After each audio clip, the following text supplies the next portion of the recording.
Fear talks. మనకి భయం వేసినప్పుడు దాన్ని ఇంగ్లీష్లో ఎలా చెప్పాలి, మనకి ఏదంటే భయం అది ఎలా చెప్పాలి చూడండి. ఐ ఆమ్ అఫ్రేడ్ ఆఫ్, దాని తర్వాత మీకు ఏదంటే భయమో దాన్ని యాడ్ చేయండి. I am afraid of lizards, నాకు బల్లులంటే భయం. I am afraid of cyclones, నాకు తుఫాన్లు అంటే భయం. I am afraid of maths, నాకు మ్యాథ్స్ అంటే భయం. ఇలా మీకు ఏదంటే భయమో దాన్ని యాడ్ చేసుకోవచ్చు. అదే సెంటెన్స్ లా చెప్పాలనుకోండి, ఐ ఆమ్ అఫ్రేడ్ ఆఫ్ తర్వాత వర్బ్ ఫామ్ రావాలి. రైడింగ్ బైక్ అంటే నాకు బైక్ రైడ్ చేయడం అంటే భయం.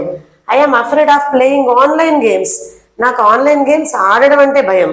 I am afraid of having street food, బజార్లో దొరికే ఫుడ్ తినడం అంటే భయం. I am afraid of skipping homework, నాకు హోంవర్క్ స్కిప్ చేయడం అంటే భయం. ఈ విధంగా మీరు చాలా విషయాల్ని భయపడుతున్నప్పుడు ఇంగ్లీష్లో ఈ విధంగా చెప్పచ్చు. సో ఇలాంటి మరిన్ని విషయాల కోసం లైక్, షేర్ అండ్ సబ్స్క్రైబ్.